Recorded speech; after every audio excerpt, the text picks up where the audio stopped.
is. I love the smell of burning weed in the morning. What kind? I'll leave that to your imagination. What kind were you talking about, V? I was talking about the kind that Yes. boomer parents don't want to have crowding their tomatoes and bird feeders. Well, then why do they plant it? I don't know.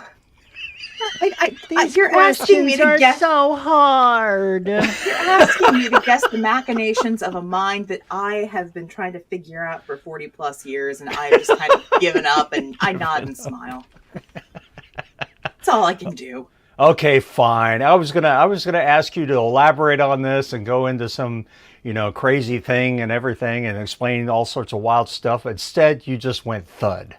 No help. Ba-dunk, ba-dunk, No ba-dunk. help. No help whatsoever. And that's new how? This is what happens when you go on vacation. You come back and you're just not at your best. You're just not at 10. Vacation. Is this that vacation? Okay, that was not necessarily vacation. That was It was work. vacation from us. I mean, I'm not sure. I might have preferred.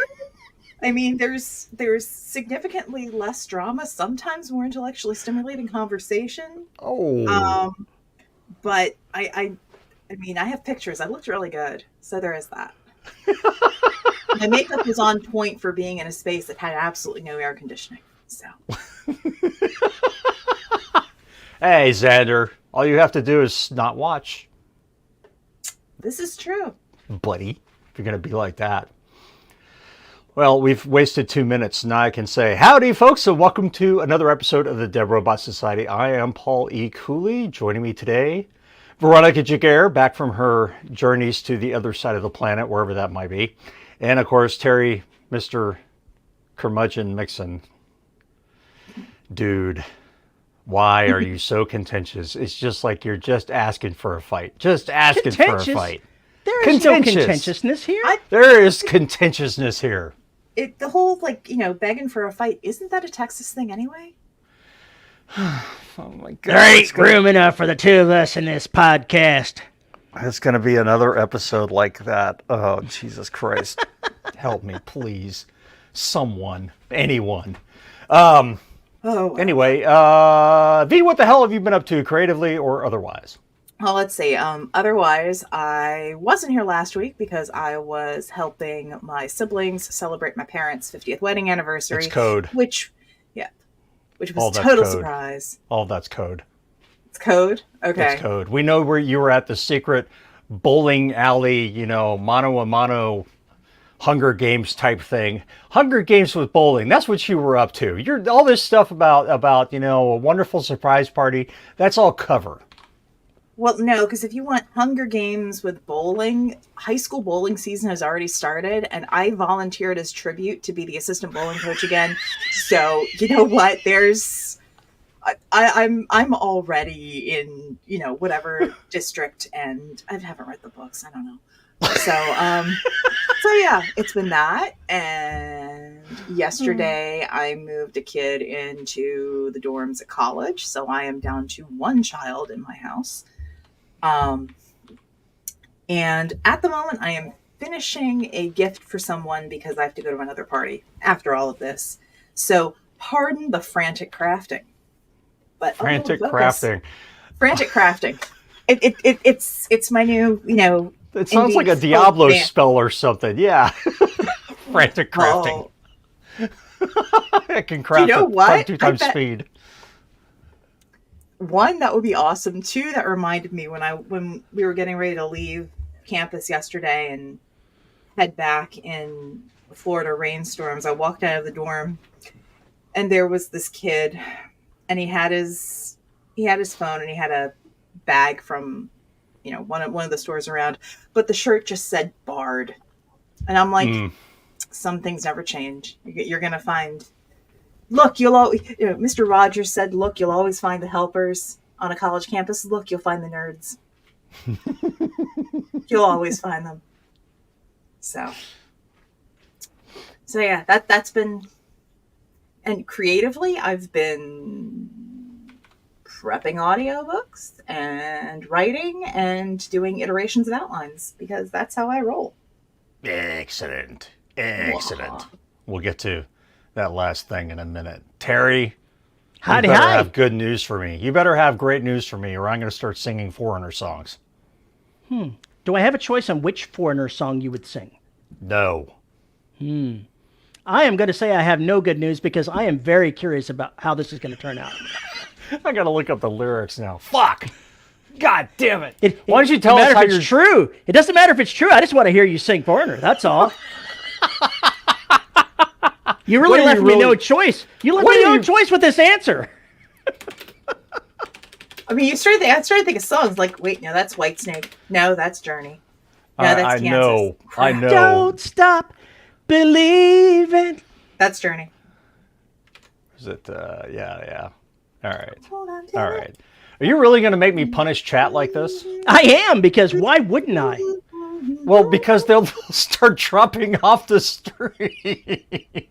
We'll lose our audience. It'll be terrible. Are We you don't have kidding? much to lose. The few people that come in here to listen to us talk, they're the ones that are attracted to you doing this bullshit. So you might as well just get used to it. You know how on the internet, anything can be sexualized? That's you singing Foreigner right there. So I was about to, are we to understand that chat has, a coolie singing kink? Is that what we're supposed to get from that? We don't I kink think- shame here, but I'm tempted in this case. I have been explicitly told more than once in chat, please don't sing.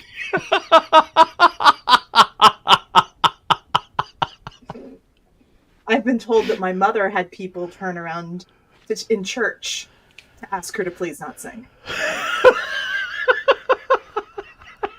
She's tone deaf. My dad and I are not, but she's tone deaf. Matt, I could not squeeze my balls hard enough to hit those high notes in that song. There's no way. There's no way. Break me my pink tutu. Bring me my pink tutu. They were rainbow colored and there were two of them. Yes, That's all I'm going to say. I have proof. There are pictures somewhere. There are. I think there's even video and audio, which is really terrifying. Probably. Paul's singing voice. Paul's singing voice is a thing in the BDSM community. I love how you spelled Yes. community too. I'm afraid that, unfortunately, there's no safe word for your singing.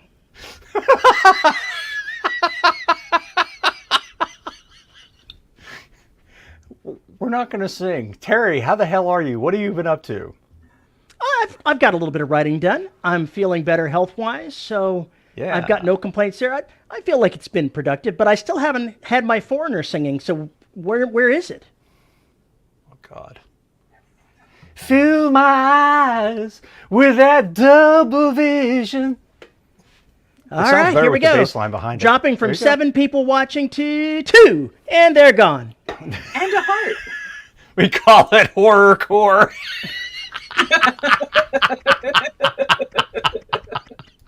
Oh, my ears are bleeding. Again. There it is. The safe word is ah! Sticky keyboards. Oh my God, that's just terrifying. That's just terrifying. Now, I have intentionally not done very much writing this week, letting my vision get back to more normal. And while I still have a little bit of double vision, it's restricted to pretty much over here.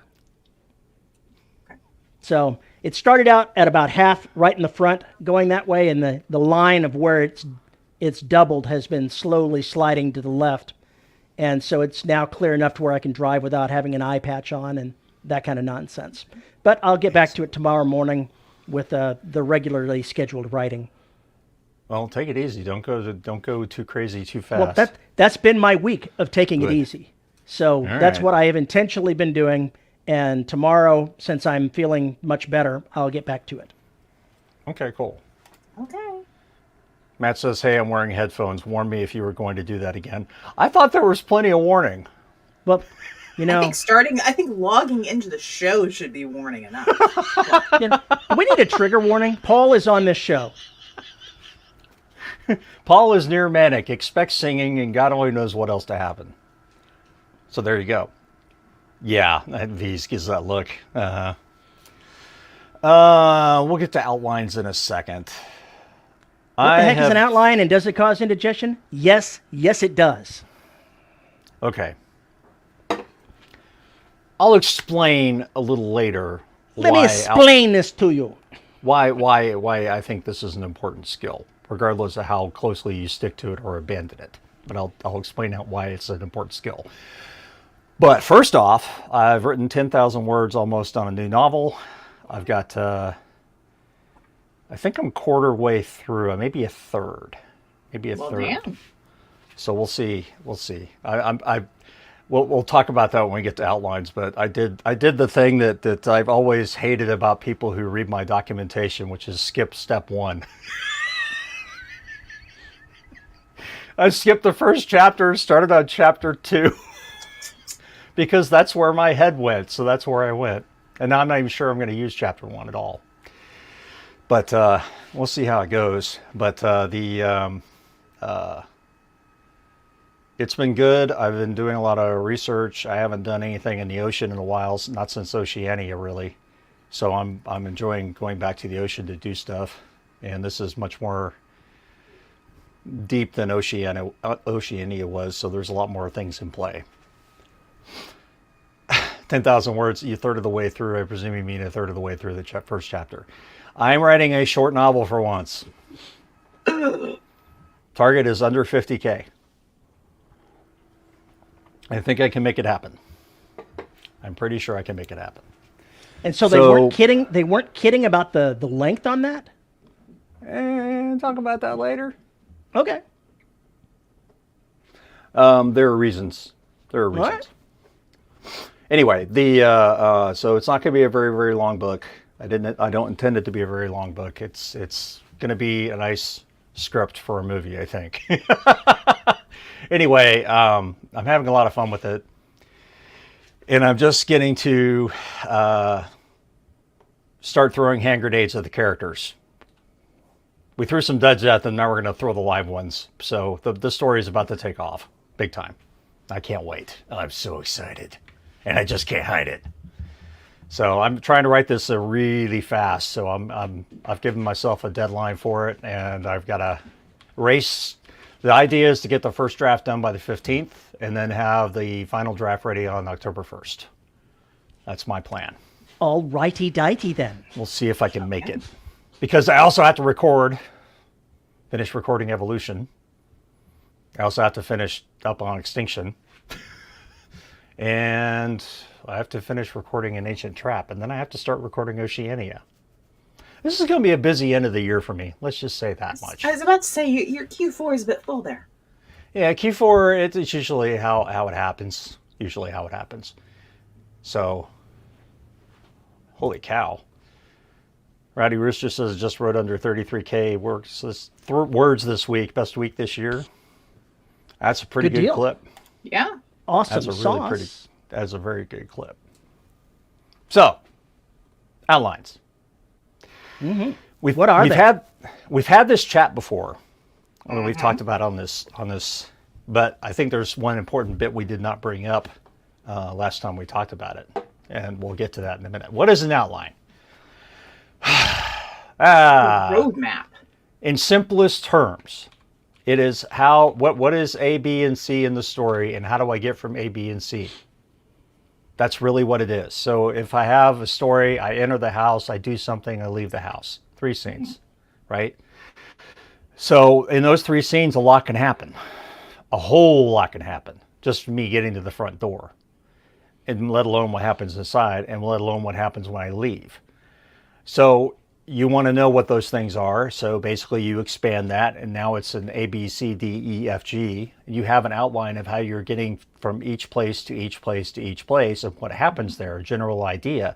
It doesn't have to be, I know some people really map it out, but you don't have to. You just have a couple of sentences explaining what happens in that scene, and there it is. Now, why would you do this? Terry, why would you do this? I wouldn't. You wouldn't. Not beforehand. I have been known to outline after I've written something so that I have track of where to go back and reference what I've done. But I find that if I try, my mindset is the kind that if I try to outline it before I do it, I take the excitement of discovery out of it for myself, and what is fun becomes a job, and I don't like that. And that's just personally me. I'm not saying outlines are bad for everyone, but for me, they really don't work. Right. Okay. The E stands for Eldritch. So workload is driven caffeine and at least one drug that ends in a variant of amphetamine, or are you just giving up on sleep? We'll have answers to all those questions when I really get into my first week of it. These questions and more will be answered. This was actually the hard week because this week was the setup. I think now it's probably going to move pretty fast, probably too fast. So I have to do more. So if I can get this cleared out, then I'll be free to do the rest of the schedule for the rest of the year, which would be nice. But why is this outline thing important? Well, a couple things. One, if you write like I do and you co-write, you want to be able to lay things out so that everybody can follow the same map. The second thing is I will often outline a bunch of stories and then leave them because of time. And so I'm like, oh, this is a great idea. And I'll sit down and outline it. And so I can go back to it because I may not have time to write everything, but if I can get the ideas down, if I pick it up, a couple months, a year, 5 years later and go, oh, this was a really cool idea. Oh, I knew how that ended. That was really neat. I'm going to go play with this. It just, it sets things up to get more involved with later. So. Now, Terry, you've sort of outlined for series. Oh, I would hardly pitching, say. right? I would hardly say that's the case. I have never outlined, even for the series that I'm pitching. It was a one-paragraph deal of what I saw the universe as being. So that's hardly an outline. It's not even a blurb, really. It's not even a synopsis. It's just. It's not even close to that. It's seriously. a bar napkin. It's a bar napkin. This is absolutely true. I cannot. I have the skills where if I wanted to, I could go ahead and outline how I wanted things to do. I just don't. I choose not to. And I choose not to because of my own personality in the way that I write. I get that. I've talked about this before. I'm more of a hybrid. So I'll probably try and outline my way through the beginning of the story just so I can get it rolling. Once it gets rolling, then typically I go completely off outline and go in different directions, but I end up where I thought I would end up, usually. Because I usually have an idea or an image or a sentence in mind for the end of the novel, and that is where I'm trying to drive to, whatever that is. And frequently with the beginning, where I see the ending is where it ends up. It just ends up very differently than I expected. And I'm okay with that. I don't try and force myself to go to the outline typically. But they can be extremely helpful if you're just trying to, you got an idea and you're like, what would I do with this? Like V said, you're outlining a future book just to remind yourself, hey, this was this idea I have. I don't have time to write this now because I've got 5 more books I have to finish now. But this is something I think I want to write. Write it down in paragraphs. If you have the ideas for the scenes, put down a few scenes. Just having them there in that form will be enough, probably be enough to jog your memory as to what you were thinking of at the time and what you were feeling at the time.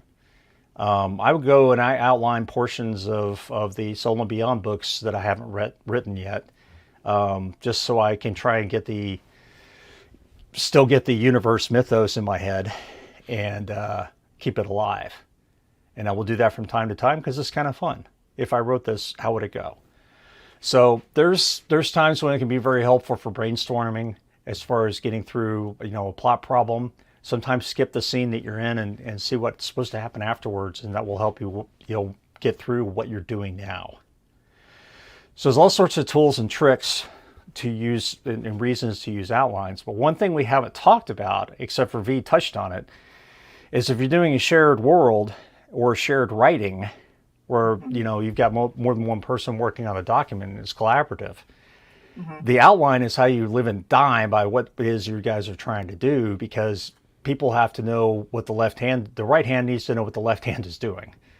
Because otherwise you're going to write something completely disjointed, as Carl Highs improved when he did something about the manatees. I can't remember.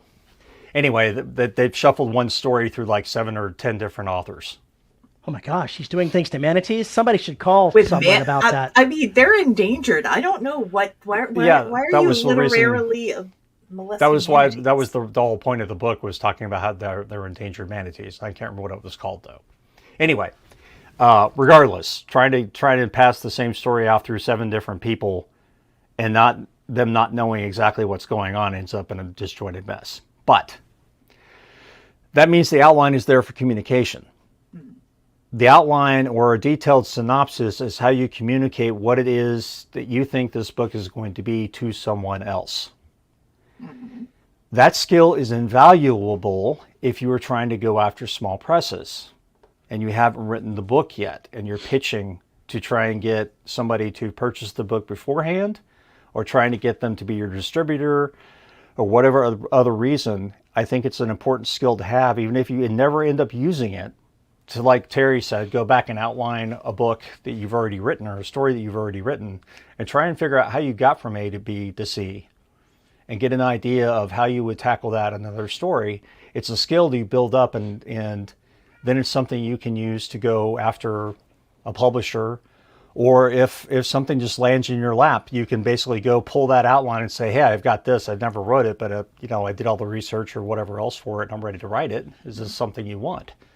Or if someone opens up their universe and says that they want collaborators, because in that case, you've got to get your idea more or less blessed by the idea. The powers that be. Yeah. When you're writing somebody else's IP world, outlines are extremely important. So you can do the synopses, but they have to be more detailed. I would just go ahead and write a freaking outline and be done with it, because when you do a detailed synopsis, it's pretty much is an outline. It's just easier to read in outline form. There are, oh my God, 1,000 different ways to do an outline. I use Plotter, Plottr, to do the plot, and then it kicks it out to Scrivener, a Scrivener file with all my notes and everything else for it. And it was pretty useful for this time around, so I kind of like it. I was happy for it, very happy. You mentioned you had a publisher excited one of your pitches. What outline elevator pitch did you give them? Segue. How much did you have to pay him for that? I mean, really, right on time. Right on time, yeah, whatever. I wrote the outline for the story, and all I did was I imagined to be a B horror movie. It's really that simple. Attack of the Killer Tomatoes. Attack of the Killer Tomatoes. 1990s USA Saturday afternoons. And then found tomatoes that were the kind of tomatoes I wanted. There were several varieties of tomatoes that if you put them together, they create something that is absolutely fucking terrifying. And I went with that. How could I work this into a story? And bang. And I just outlined it, and there we go. So it's it works to my advantage just to have that done. As a writer, it really has allowed me to just jump into the story and write it. And to be totally honest, after I outlined it and everything else, I'm writing this story regardless of what happens. I'm writing this story now. What you're doing with an outline is you're elaborating on an idea that you've had, giving it a skeletal structure that helps you envision something that's more than what you originally started with. And in a lot of ways, that's different than what people are using outlines for. They're trying to get a line-by-line series of events that they're doing. Right. So what you mean by outlining, everyone may have a different definition of what outlining actually is for them. Correct. And like I said, I go through and I describe the scene. I don't go into particulars. This happens, this happens, this happens, that's it. I don't go on about, well, this is where he reveals he once had a biology class where they talked about yada, yada, yada. Oh, fuck that shit. I don't do that anyway, but still. But if I were going to, I would not put that in the outline, right? I wouldn't put that in there because it's too much details. too many details for me to think about. I'm like Terry. I want to see how the scene unfolds. And those ideas that I throw in for that scene, if you've ever watched this movie called The Player, it's got Tim Robbins in it. It's a fantastic movie about Hollywood. It's probably one of the truest movies about how the inner workings of Hollywood actually function. But there's a line in there that they use with one another, which is, "Can you guarantee me that ending?" So the big thing is, how is that cat? Oh, okay, never mind. I see it now. It's just like sitting on there, and now it's. Vroom. Oh, we have The zoomies have attacked. Dun dun dun dun dun dun dun dun. Zoom, zooms. Oh my God. Yeah, plotter. And yeah, you have to pay for it after a certain extent. But it is a good tool. I mean, it kicks that out to Word. It kicks it out to anything you want. So pretty useful from that. I haven't tried to reverse engineer, which is an interesting concept. I haven't tried that, but I may have to at one point. Back when Dean Wesley Smith was actually giving free writing advice on the internet as opposed to having paid courses for getting his advice on things, he suggested taking well-known works inside the genre that you write and doing an outline for them to try to understand how that sort of thing works. And I think that's good advice if you are indeed an outliner. Yeah. I think it's good advice if you're I think it's just a good skill to do, or a good process to go through regardless, even if you're a discovery writer, because I think it basically will help you learn how story is actually living in somebody's brain. Even if you don't necessarily understand how it came to be, just the A, B, C, D, E, the cadence of where it goes, the cadence of how it bounces around, that really helps you. Paying attention to that will really help you as a writer in general, I think. Wait, when people outline they don't make a bulleted list of everything, I'm not being sarcastic, I'm seriously asking. Well, so when I outline, I tend to follow the Save the Cat 15 beats, and that breaks down into 3 acts of a story. And I do paragraphs. And if there's since I do stuff that's very character driven, if there's something that a character needs to discover or find out or reveal, it gets written into a paragraph. But I don't bullet stuff out. I do a quick paragraph synopsis of the chapter. I know which character's POV it's going to be in. And I'll do setting and whatnot. And then I just, move on to the next thing. For stuff that I'm co-writing, again, it's a paragraph. And it's usually a paragraph per, I don't want to say if it's a paragraph. I describe as much as I need to for a certain episode. Because a lot of the stuff that I co-write is much more episodic. Every chapter should be contained in a 45-minute, show episode. And it's describing. So it's such and such arrives on a planet and they discover that the corporation has abandoned folks there and folks have built up their own, self-sustaining spot. But here's the problem and here's how we're going to solve it. And these are a few things that get discovered. It doesn't mean that I'm going to completely stick to that, and it allows, room to add things. I don't generally do bulleted stuff because, like Paul and Terry have said, I like guidelines, but you never know what really good ideas are going to come up in the process. Right. The really good idea that came up with the people landing on a planet that corporations abandoned was that there are pet chickens. And the theory being that the folks who were the more powerful people who were running this, corporation and mineral refinery didn't just want, protein paste and protein synth stuff. So they imported chickens so they could have eggs. When the corporation people left, they were like, well, we still have these animals that we want to take care of. So people have pet chickens, and the chickens get the run of the place, and they have bells and bows and ridiculous names. That's not in the outline. That was something that was just came up on the fly while we were writing. Right. Let me throw out an alternative to having a bulleted list of outlines, or even perhaps an alternative to the way that most people outline.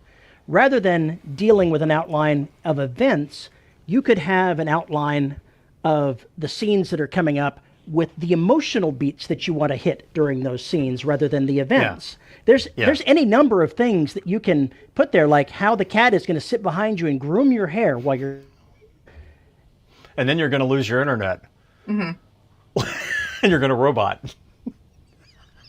Because the cat has somehow interrupted the Wi-Fi between everything.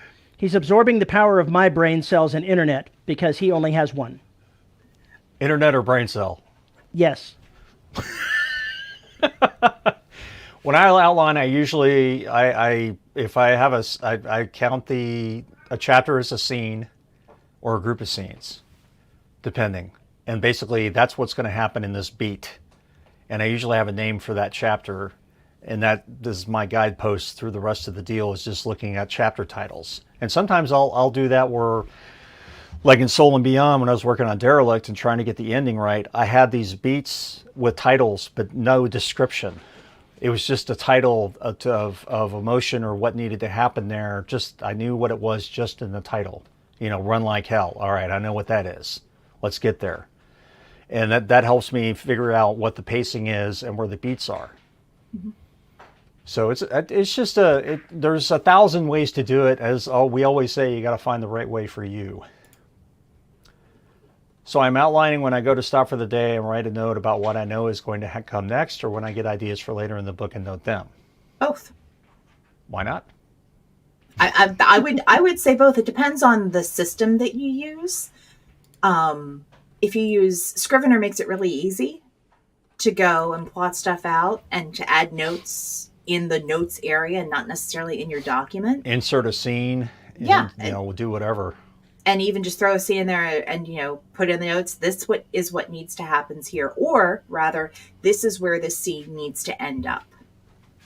So it's like, there can be 4 different ways to get to the airport. You'll decide as you're driving, that's how you're going to get there. Right. Whereas you're not necessarily going to plan along the way. Yeah, and I think there's so many ways you can use it, and so many ways I guess you can misuse it, because it's the same thing as analysis paralysis. It's world building's disease. Well, then you've got outliner's disease. You never actually end up writing. How dare you call me out like that? Yeah. How very dare you? Matt says when I break something down, I do it the same as when writing code. I start at the overall level, then break that into a couple of points, break those down, and so on until each... He stopped talking. You Paul, did stop you've muted. talking. Something happened. Don't know what happened, but there's no more voice. Oh. Nope, still nothing. No. Just to talk about what's going on, something different than this. Mm-hmm. Have you seen the news, Veronica, that here's a story plot idea for people. The Starliner astronauts that are up on the space station that can't return in the Boeing capsule because it's all messed up. Yes, yes, I have. NASA announced today that they are not returning home until 2025. So they are going to be there for another 6 months. So they went up there for a 2-week stay, I think 10 days most or something like that. And here they are. They're going to have been up there almost a year by the time they get back. Imagine how totally bonkered their lives will have been made by this. Okay, the interesting kicker on that is one of them, Sunita Williams. She's one of the most famous alums of the university I used to work at. Mm-hmm. And so I can imagine that people are local people are losing their minds. But go ahead. Sorry. I'm just, with all of the technology and whatnot, are they leaving this to happen just so they can have yet another space-based miniseries on one of the streaming services? Because this is fodder. This is so much fodder. You want fodder? Yes. Imagine this. Imagine this as fodder. They went up there for less than 2 weeks, so they probably did not go through as firm a set of screening as the astronauts that are going to be there long term. What if the female astronaut is pregnant? They didn't know it beforehand, and now you're going to be there until way late. What if this could turn into the first baby in space? Dun, dun, dun. It could happen. Can y'all hear me now? Yes. Sort of. You're sounding like you're talking from a microphone that's very far away from you. So I'm not sure you're actually using that microphone. All right, continue. All right. That's one thing. However, that's one of the easiest basic screenings to do. So, sure, but I get what if she saying, was what if she was only a week pregnant when she went? Too early to detect by any means whatsoever. They only expected her to go up for a short period of time, so it could have been before detection even happened. They might not even know for even more weeks that it is happening. So true. With an unexpected stay like that, suddenly what is not a problem could become a very big problem. Yeah, there was it For All Mankind? Spoilers. Sorry, I will do in. I'll talk as roundabout as I can, and I'll anyway. Wow, so much distraction. Anyway, so this does come up in one way in the For All Mankind series, and one of the considerations that happens is if the mother is up there for so long, and the child is born, the child kind of has to stay up there until they can travel back. So it's not just, the concerns of prenatal development and early childhood development. It's how do you manage to get that kid back to Earth when likely, safely, when likely nobody's ever tested on how to get, somebody under the age of 5 back to Earth. How are you going to fix a spacesuit? How are you going to deal with restraints for reentry? So these are all things that actually do come up in that series. And it's really, really good.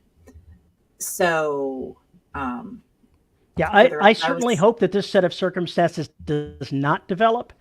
No, and I have no idea. I suspect that if this did develop to where they realized that was what was happening, that NASA would move heaven and earth to find a way to get the mother home before it became an issue.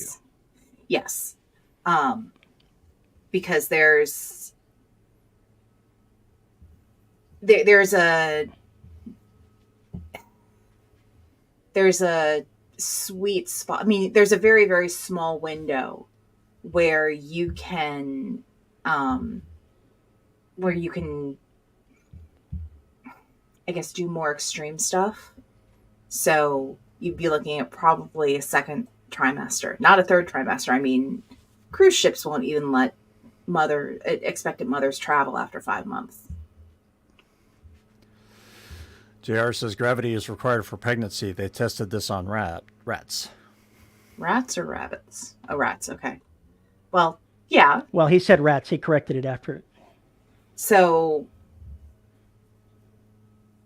but rats don't have the same gestation period. Well, as it's not humans that. do. What he's saying that the gestation process, gravity is required because certain aspects of it, I think, is what he's getting at. Not necessarily the species, but just the entire process.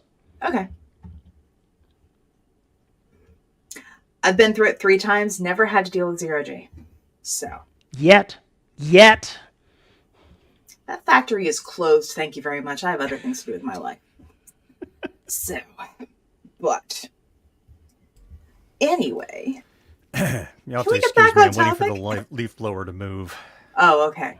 I think it's gone now. But yeah, I outlined to stay on track, and then to share stuff, and then like Paul mentioned, when you have to get approval for writing in someone else's universe, that happens. But honestly, it's just so I know where I'm going, and so I don't. I don't write myself into a corner and I can't get out of it. Because if I do that too often, I will get frustrated and abandon an idea. I know that feeling. Yeah. How do you guys handle it when the plot or story deviates from your outline? Depends. So for me, it depends on how far it deviates.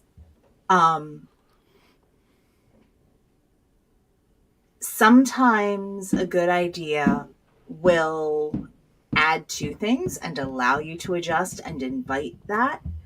Now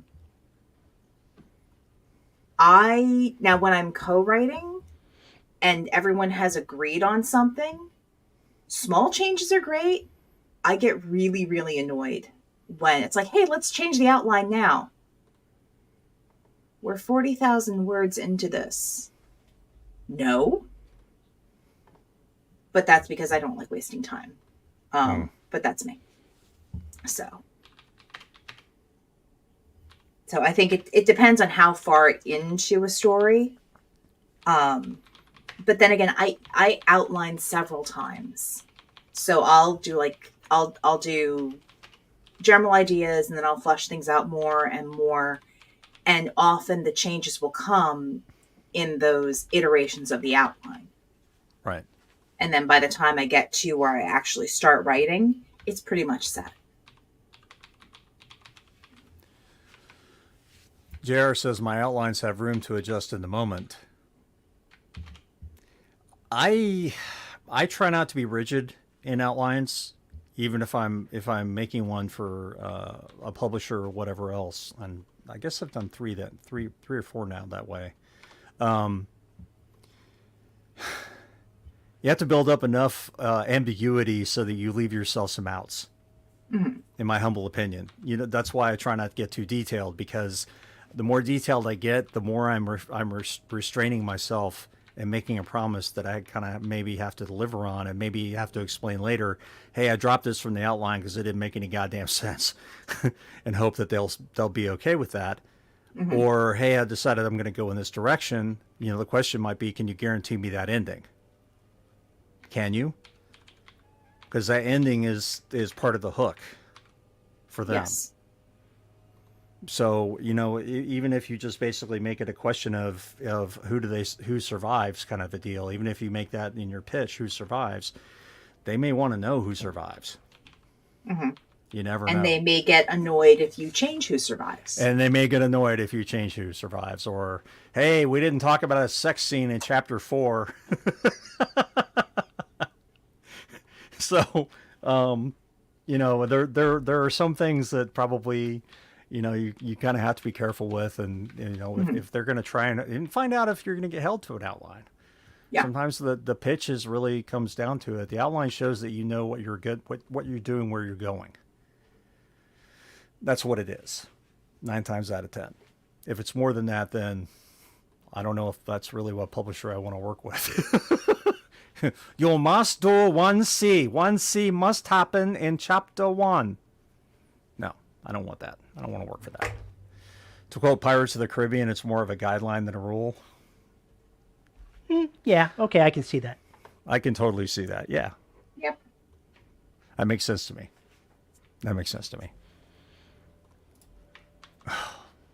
If you hear a leaf blower, I apologize. It's loud as hell in my ears. So that's basically the deal. I've used Scrivener for outlines. I've used Notepad. Mm-hmm. I've used Plotter, obviously, and I've even made one with Vi. I mean, just in a text file, just straight up text file, just with bullet points. Just asterisks. Yep. Because basically it just kind of depended on what it was I was trying to do at the time. Sometimes I was just trying to work through a scene and put it down away from the document, because sometimes it feels like you're fouling the document up when you put that stuff in there, even if as notes. So sometimes it's good to go play somewhere where it's not going to affect the document at all, and you give yourself the freedom to do whatever you want to do with it. There's all sorts of ways to do this and to use it. And some people are going to be successful with it. Other people are not going to be successful with it. And other people are going to absolutely freaking hate it. Yeah. And it just kind of depends on what your writing process is. And I'm kind of a hybrid. I'm more discovery than outline, but I will outline. It will happen on occasion. It does happen. Now I hear your leaf blower. I didn't hear it before, but now I can hear it. Yeah. So I know I've used Scrivener, but that's usually like my second or third iteration. I will straight up get index cards. Index cards. Yeah. Yeah. And I'll write the general idea there on the index card. And then what that lets me do is, one, I don't have to be tied to the computer. I can bring it any place.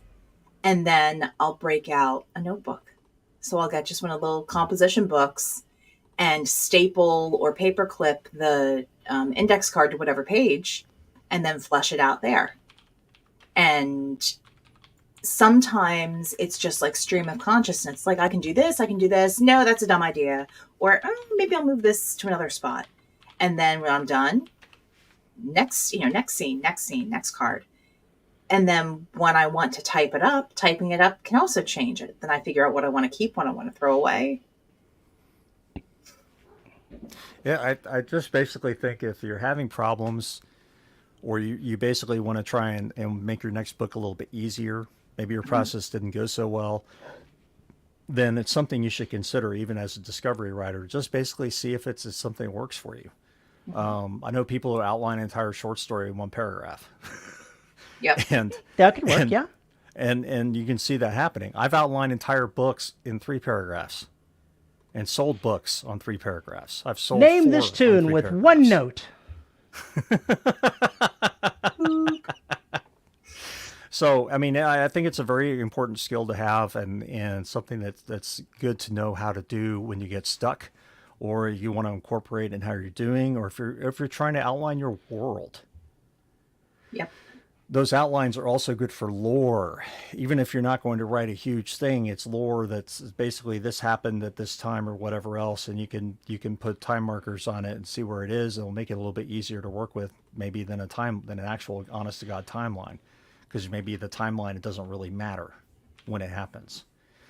So there's a ton of different ways to use it, and I think it's a useful skill. It just really depends on how you're going to do it and what your use case is. So another thing that I thought of that outlines can be really useful for is if you struggle with figuring out where the story should start. Sometimes some folks struggle, and I can be one of them, where you're laying so much pipe beforehand that you don't get to the actual the first action beat of the story. By putting that outline down and seeing it laid out, then, you can put it down and come back a few days, a week, a month later and, see it with fresh eyes and go, okay, you're right. I should maybe start at bullet point C, and Right. A and B, I'm just going to summarize, or I'll reveal it later as I write. Because while it was fun to write down there, it's really not as compelling coming back to it. Yeah, and I will chop stuff accordingly to any outline that I write for myself. Obviously, I will go in and I will cut, I'll add scenes. Sometimes it's like, okay, you know what? This scene's happening way too fast. I need to put some more stuff in between it. And I'll lay down the cards in Scrivener, give them names, and say, okay, I need to write these 3 chapters before I get to the scene. And then when I get to that scene, I know I'll have everything set up. You're talking about the plumbing. You're getting the plumbing set up for the house that you're building and the character's going to live in. Without the plumbing, Your story ain't going to be worth nothing if the crapper goes on the blink. well, if the crapper goes on the blink, you're going to have to dig yourself a big hole. And, well, there's only so much shit you can fill in that hole, and then you got to dig another one. So that's the reason you switch series, is because the crapper's full. I like that. Yeah, the black is full of shit. It's time to end the series. Oh my Lord. My outlines tend to expand as I write. Yeah, and I think there's nothing wrong with that. I think an why do outline for you is meant to be iterative. Period. Why do I see now Randy Quaid with his hose in the drain going, crapper's full, or shitter's full is what he says. Shitter's full, yeah. Shitter's full. Oh man. Then the sewer blew up with some dude's cigar. I can't remember how all that worked. I think that may have been a different movie, but yeah. I think it's Christmas Vacation where all that happens. I think it is. Let's see, Matt says, I liked how they did it in Swordfish, starting at the middle end to grab attention because there was a load of slower stuff before it. Meant I was hooked from the start. That's an interesting film. For many reasons. Yeah, for many reasons. What he's talking about basically is you see a scene from the middle of basically the middle of the third act of the movie at the very beginning. Because, like he said, there's some stuff that goes on that could be construed as boring. And it basically whets your appetite and gives a warm opening for the movie. And it basically also announces, hey, we're going to have some really fucked up stuff coming. Bail out now, because it only gets worse. You know, it was a really interesting way to work that.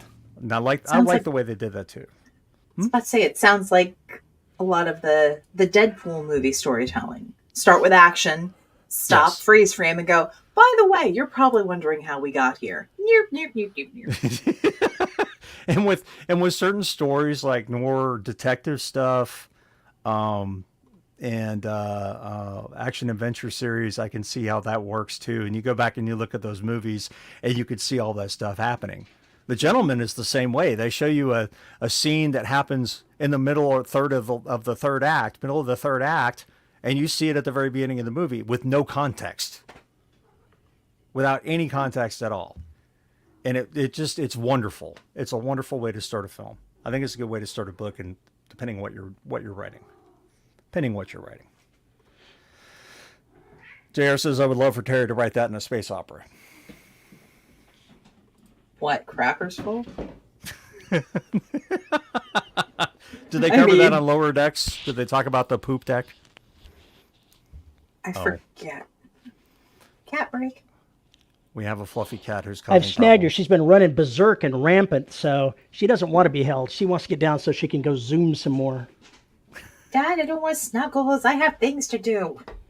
They knocked off I have some lacrosse balls that I use, put up against the wall and rub my back against. They knocked one of them down and it was bouncing. Now they're just smashing it around the room and chasing it. This is your fault. I want to make that very clear. There's nothing like watching an episode of anything. It opens and then 24 hours earlier. Yeah. I think that I'm not a fan of that in for the TV most series. part, that is poor storytelling. If your beginning is not exciting enough to pull in someone, then it's the wrong beginning. Sorry. I don't know why it happens so often in TV. Lazy storytellers. Well, They want a hook to give people a reason to watch the first 20 minutes. yeah. If it's a 45-minute episode. And they're not strong enough writers to give you that hook in the beginning on their own. They have to pull from later in the book when there's more tension. So it's weak storytelling. It depends. I don't think there's a hard and fast rule on that. The episode where they do that in Altered Carbon, I didn't think that when they actually started the episode that it was weak. I think it set your expectations for what was going to happen. Going, what the fuck is going on here? I didn't say that it was that way all the time. I said in the majority of cases, it's done because the storyteller is not up to par or is just being lazy. Gotcha. Okay. Yes, again, I need a sarcasm emoji. ST says, my outlines are my GPS for any project. My characters are the bratty kids in the back seat. They always insist on a detour once or twice along the way. Sometimes I listen, sometimes I don't. Are we there yet? Are we there yet? Are we there yet? Are we there yet? There's nothing worse than having a character go, I'm bored. Mom, he won't stop poking me. I don't like He's this looking music. at me.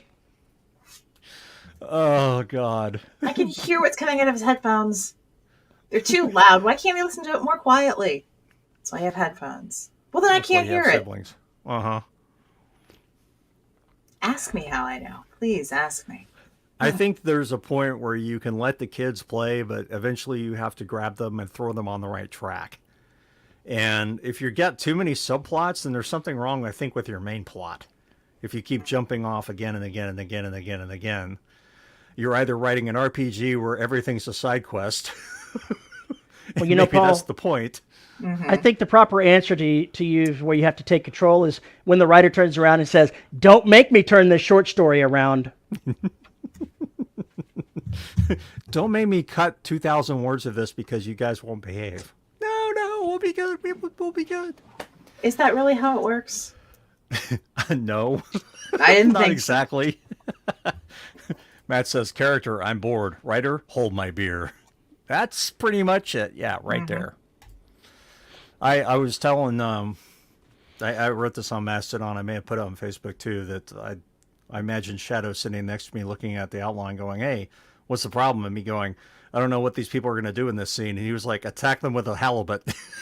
A homicidal halibut. I was like, oh, that's a good idea. No, it's not. But it gave me some ideas of what to do in the scene. So, in other news, Homicidal Halibut is the name of Paul's new, alt-rock Celtic punk band. My alt-rock, oh my God, Hostile Halibut. There we go. Homicidal, hostile halibut. Well, if you're homicidal, are you hostile by nature? Well, I mean, you can kill someone with kindness. Is that really hostile? Well, arsenic and old lace, ladies we're not hostile. Nope, just very resourceful. And very insane. Shadow would make a good writer. Yes, he probably would. Black Widow style. Oh, God. So anyway, just to make it very, very clear, we are not sponsored by any of the products that we mentioned in this show. We're not sponsored by Scrivener. We're not sponsored by Plotter. But I do use both of them, so there you go. I also use Zed, which is a fantastic text editor. What else do I use? We know Terry just uses Word and nothing else. It's true. I'm boring. Very boring individual. I am the straight missionary writer. I'm going to let that one go. I'm going to let that one go because nothing good can come from asking questions about this. Am I sponsored by the Homicidal Halibut? I'll let you know when I write that book. I'll let you know. I'm just imagining this very large fish with like a knife in its fin and big old pointed teeth on with a teardrop underneath each eye.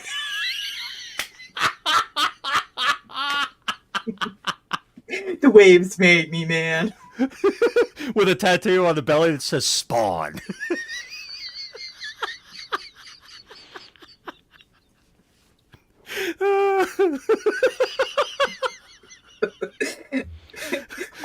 Fred, he got canned. Ooh. Now that we have born to Spawn, now that we have completely broken, I think it's time we just bring this to a close. If you have a question or comment about this show, you can send an email to show@deadrobotsociety.com. You can find me on Mastodon at Paul_E_Cooley at VYRSC.com or VYRSC.social. Matt says, for some reason, I'm now seeing a nerd being catfished by an actual catfish. I can see that as well. You can find us on Facebook at the Dead Robot Society writing community where we mangle all the madness. You can find us at YouTube at youtube.com/DRS podcast where we are live nearly every Saturday at 3 p.m. Central Standard Time. Like and subscribe so you know when we're live. And if you'd like to support the show, you can find us at youtube.com/ Man, I'm just not with it today. You can find us at patreon.com/DRS podcast and buymeacoffee.com/DRS podcast, where for as little as $1 a month, you get access to exclusive live shows like the one coming up in just about 11 minutes. And at the $10 level, you get your name read. And our $10 patrons are Juan Valentine, James Tyrell, Nate Cosby, Antoine Batts, Tony L. Joy, Rick Shaw, Lisa Slack, Isabel Cushy, and Tim Niederreiter. Thank you to all of our patrons for making this show possible. Now with that, we are out of here. The cats, so the cat saith. Are we done? Okay. That was very well so? timed. Are you gonna hang around for after dark? He doesn't know. Really, dude? Thanks. He's gonna go attack the mic because that's how it works. Nah, he'll climb up there. Patreon says After Dark was yesterday. Gosh, everybody missed After Dark. Sorry, guys. It's all over. Entitled? Next week. Oops. You know what? If it's that way, I'll fix it in a minute. It's still just Yo, if there's a problem, I'll solve it. Hold your horses. Keep your panties in a wad. Don't get your panties in a wad. Keep your panties in a wad. Oh my lord. Yeah, So, I'm trying to do too many things at once. And yes, my cat wanted to know why the door was closed. He's supposed to be in here and he has to investigate. And he left. Because that's how he goes. Well, on that note, have a fantastic weekend, everybody. Thanks for hanging out with us. Hope you enjoyed the show, and we will see you next week. Bye-bye. Bye. Now, get your ass in a chair and write.